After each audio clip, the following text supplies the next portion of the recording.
Hola estimados, ¿cómo están? Bienvenidos al módulo 2, planificación del proyecto. En este módulo vamos a revisar los componentes y las etapas esenciales para la generación de un proyecto y lo vamos a ver con un ejemplo. Partamos. Bueno, la planificación de proyectos, en definitiva, fija el rumbo del proyecto, ¿ya? Es decir, cuáles van a ser las acciones, los objetivos, lo que buscamos materializar con la ejecución de un proyecto determinado, ¿no? Y por lo tanto nos hacemos las preguntas siguientes. ¿Qué se quiere lograr con este proyecto? ¿Por qué vamos a hacer este proyecto? ¿Cuál es la finalidad que nosotros buscamos que se materialice gracias a la ejecución de este proyecto, ¿no? ¿Con qué recursos? Es decir, ¿cómo vamos a financiar la ejecución de este proyecto? Porque todos los proyectos tienen costos, todos los proyectos tienen ítems que hay que financiar, porque alguien tiene que ejecutar esos proyectos o porque esos proyectos van a producir determinados bienes y servicios, por lo tanto todos los proyectos tienen costos asociados, ¿no? Y tenemos que hacernos la pregunta entonces con qué recursos vamos a financiar un proyecto determinado, ¿no? ¿A quiénes se dirige el proyecto, ¿no? Es decir, si hay un grupo de beneficiarios que está esperando recibir un beneficio, un bien, un producto de ese proyecto, bueno, nosotros lo vamos a identificar hacia quiénes está orientado ese proyecto, ¿no? También vamos a determinar los tiempos en la materialización del proyecto, ¿ya? ¿Cuál va a ser la fecha de inicio? ¿Cuáles van a ser las etapas? Los hitos clave que son relevantes para que el proyecto pueda avanzar, sin los cuales no puede avanzar si es que no se cumplen determinados hitos, y cuál va a ser la fecha de finalización de ese proyecto, ¿ya? Por lo tanto, todo proyecto tiene un cronograma, tiene un conjunto de actividades que se van desarrollando en un tiempo y en un compromiso en una fecha X, ¿no? Y con toda esa información del presupuesto, la definición de los objetivos, a quién va dirigido el proyecto, los tiempos, los recursos que va a implicar la materialización de ese proyecto, nosotros vaciamos esa información en una hoja de ruta o en una ficha de proyecto, ¿ya? Va a depender de cómo quiera llamarlo la organización, pero se recomienda que todos los proyectos queden plasmados en un documento, ¿ya? Que va a tener una serie de información respecto de los plazos de ejecución, los objetivos, a qué objetivos estratégicos o cómo contribuye a la materialización de la visión de la organización. Todos esos aspectos se pueden definir o detallar en una hoja de ruta. También va a tener como anexo, ¿no es verdad?, el cronograma o la carta Gantt, el financiamiento esperado de ese proyecto, etc. Podemos acompañar toda la información que sea relevante. Podemos también incluir en una hoja de ruta o en una ficha de proyecto, podemos incluir información respecto de estudios previos, un diagnóstico, por ejemplo. Es decir, este proyecto surge porque hubo un antecedente o un estudio que originó la materialización de ese proyecto, por lo tanto toda esa información también la podemos incluir, un resumen de alguna situación que puede ser un diagnóstico que identifique el grupo de beneficiarios, etc. Todo eso entonces va a acompañar al documento que se va a denominar hoja de ruta o ficha del proyecto. Las etapas en la planificación del proyecto. Lo ideal es que estas etapas, bueno, unas se van cumpliendo o se van desarrollando en paralelo, pero en general nosotros podemos señalar que un proyecto surge desde ciertos objetivos, ¿no? Es decir, hay una mirada desde el punto de vista de que a raíz de objetivos que la organización se impone, por ejemplo, vamos a desarrollar, supongamos en un servicio público, vamos a materializar un conjunto de acciones de infraestructura, construcción de cierta infraestructura que va a satisfacer las necesidades de grupos de beneficiarios y los objetivos son por tanto satisfacer esas demandas.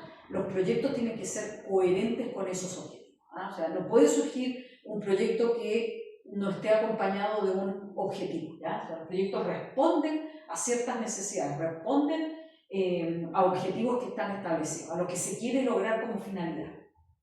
Esos proyectos, los proyectos además tienen que establecer metas e indicadores, es decir, si nosotros definimos el objetivo general de un proyecto, por ejemplo, la construcción de un hospital, vamos a suponer, ¿no?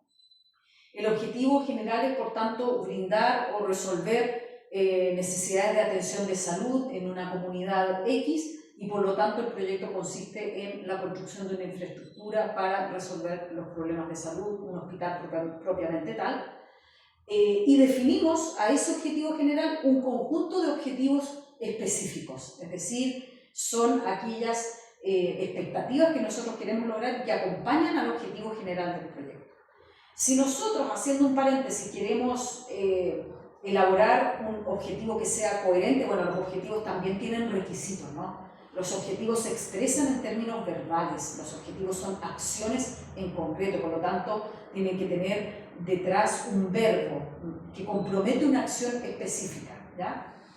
Y los objetivos generales se desagregan en objetivos específicos y se incorpora a cada uno de ellos metas e indicadores, es decir, cómo nosotros vamos a medir el logro de los objetivos a través de números, fórmulas, etc. Es decir, tiene que haber un compromiso, ojalá lo más numérico posible, expresado en alguna fórmula, un porcentaje, número, etc., que identifique o que señale que el objetivo se va a cumplir mediante la materialización de una acción puntual, ¿no? Y por lo tanto los indicadores también tienen una serie de requisitos en la elaboración. Los indicadores son o se expresan en una fórmula, ¿no es verdad?, que puede ser una proporción, un número. Los indicadores tienen que ser realizables, los indicadores tienen que ser específicos, tienen que tener una línea base, es decir, si yo voy a construir un indicador, tiene que haber una información desde la cual estoy partiendo la medición,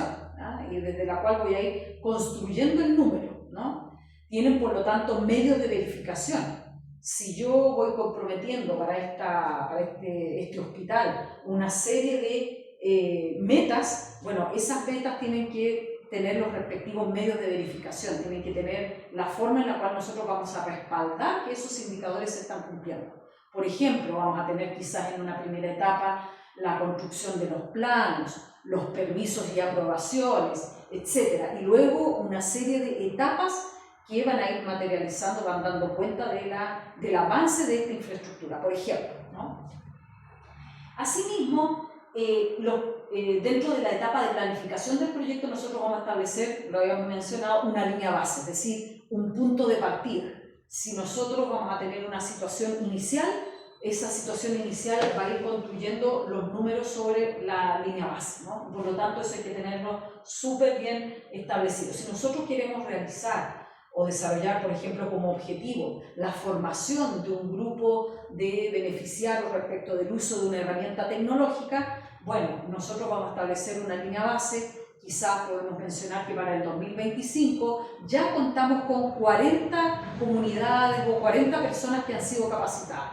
Es decir, recibieron el año pasado la formación y este año continuamos con el proyecto de capacitación, por ejemplo, y por lo tanto la línea base del periodo anterior es sobre la base de 40, queremos llegar este año a 100. ¿Ya? Por lo tanto, la línea base va construyendo con los números la evolución que este va teniendo y por lo tanto va demostrando cómo se va cumpliendo el indicador, ¿no? También tenemos que programar cuáles van a ser las actividades del proyecto, es decir, para poder lograr todos estos objetivos tienen que haber un conjunto de acciones secuenciales, ¿ya? Tienen que haber acciones que están enumeradas y que unas se van dando independientes de otras y hay otras que van a estar entrelazadas unas con otras, ¿no? Lo importante es que dentro de las actividades podamos identificar aquellas actividades que si no se ejecutan, el proyecto no puede avanzar. Esas actividades que son clave para la ejecución de un proyecto, nosotros les vamos a llamar hitos clave, ¿ya? Es decir, son aquellas acciones que no pueden faltar o no pueden estar ausentes en la ejecución de un proyecto. También vamos a elaborar un cronograma, es decir, las etapas que va a tener el proyecto y el compromiso de cumplimientos de fechas a través de las cuales nosotros vamos a ir midiendo el desarrollo del proyecto. También vamos a tener dentro de la hoja de ruta o la ficha del proyecto, vamos a tener un presupuesto, ¿ya? Es decir, el monto total del proyecto con los gastos que van a estar estimados o que son parte de ese proyecto y cómo se va a financiar ese presupuesto, ¿no? Y ahí pueden haber distintas fuentes, lo vamos a ver también en un módulo posterior, vamos a explicar cómo se construye un presupuesto y cómo se estiman los costos asociados. También vamos a considerar dentro de nuestra hoja de ruta o ficha del proyecto los escenarios y los riesgos, ¿ya? Es decir, nosotros también tenemos que tener contemplado en nuestro proyecto los posibles escenarios, ¿no? Y tenemos que tener estrategias, es decir, mecanismos a través de los cuales nosotros vamos a enfrentar situaciones que pueden ser extras, ¿no? Si nosotros vamos a construir, en este mismo ejemplo, la construcción de un hospital, nosotros tenemos que considerar que puede haber un riesgo en que no podamos continuar la ejecución de ese proyecto y tenemos que tener las acciones previstas, ¿no? Una cosa que no puede pasar es que, por ejemplo, este proyecto que tiene una envergadura que se extiende durante varios años, no tenga financiamiento, ¿ya?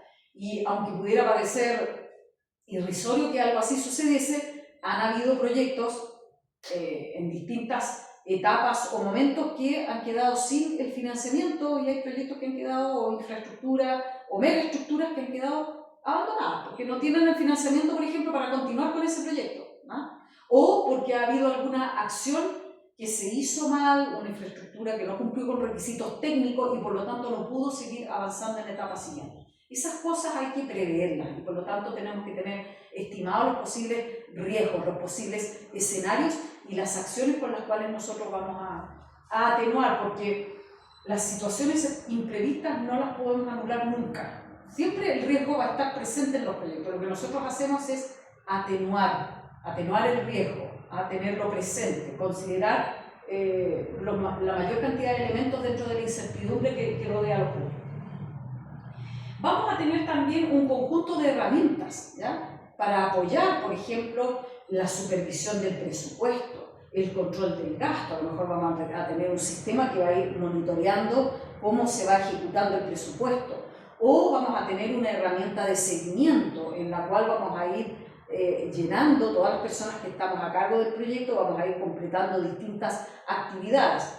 Hay varias herramientas que están disponibles en el mercado para la ejecución de proyectos, ¿no? Que las vamos a comentar también en documentos anexos y en módulos respecto de las posibles herramientas que se pueden utilizar y que están ampliamente disponibles en el mercado. Idealmente las herramientas tecnológicas que están a disposición son las que ayudan a poder controlar y monitorear las actividades del proyecto. Dentro de nuestra ficha u hoja de ruta tenemos que tener consideradas las acciones de monitoreo y evaluación, es decir, cómo vamos a medir el avance del proyecto. Lo vamos a hacer a través de informes, todos los que estamos encargados del proyecto en sus distintas responsabilidades, vamos a tener reuniones frecuentes en donde vamos a ir chequeando que se están cumpliendo las actividades y vamos a tomar las medidas pertinentes para prevenir cualquier situación que se esté produciendo en la ejecución del proyecto, ¿no? Y por lo tanto es muy importante el monitoreo y evaluación. También vamos a definir el alcance dentro de esa hoja de ruta, es decir, qué es lo que está incluido en el proyecto y qué no está incluido. Por ejemplo, podríamos decir en el caso de la construcción del hospital, esta infraestructura. Bueno, en un periodo de 1 a 8 años, que es la primera etapa de este proyecto, está incluida toda la infraestructura, pero no está contemplado, por ejemplo, la habilitación del hospital. Eso va a ser fruto de otro proyecto que ya va a tener que ver con la puesta en marcha, la habilitación de los distintos pabellones, etc. Eso no es parte del proyecto. Nuestro proyecto es solamente la infraestructura, por ejemplo. O otros elementos técnicos que se quieran incorporar dentro del proyecto. Es muy importante entonces señalar el alcance, ¿ya? Y el tamaño del proyecto. También vamos a estimar nosotros los beneficiarios del proyecto, ¿ya? Todos los proyectos se justifican porque responden a necesidades del mercado o de un conjunto de beneficiarios que espera recibir algo de ese proyecto. Por lo tanto, también vamos a definir quiénes van a ser los beneficiarios, quiénes se van a ver favorecidos por la ejecución de un proyecto. Vamos a tener también los beneficiarios y vamos a tener interesados en los proyectos, ¿no? Que dentro de los interesados, o los stakeholders, tenemos que distinguir aquellos mandantes del proyecto, los que financian los proyectos, los accionistas de la organización, la ciudadanía, la comunidad, los grupos de interés, etc. Todos esos interesados hay que identificarlos, porque hay proyectos que también se han visto afectados por la fuerza que ejercen grupos de presión externos y que incluso pueden debilitar o simplemente congelar la ejecución de proyectos. Y nosotros hemos visto acá en nuestro país proyectos que han quedado totalmente congelados porque la fuerza que ejercen los grupos de presión puede poner en jaque la materialización de un proyecto determinado. Por lo tanto, es muy importante manejar a los stakeholders y generar las acciones de negociación permanente con la comunidad. También tenemos un plan de comunicación, ¿ya? Es decir, los proyectos tienen que tener también una especie de marketing, por así decirlo, es decir, tenemos que mostrar los resultados, tenemos que encantar a nuestros financistas del proyecto, a los interesados, porque si los proyectos no tienen mecanismos de comunicación, tampoco van a tener la valoración que merecen los proyectos detrás de este esfuerzo que se realiza. Bueno, tiene que haber un plan de comunicación respecto de la ejecución del proyecto. Y los proyectos también van a tener responsables y mecanismos de coordinación para la materialización de todas las actividades que están contempladas en el proyecto. Esas son entonces las etapas para planificar adecuadamente la ejecución del proyecto.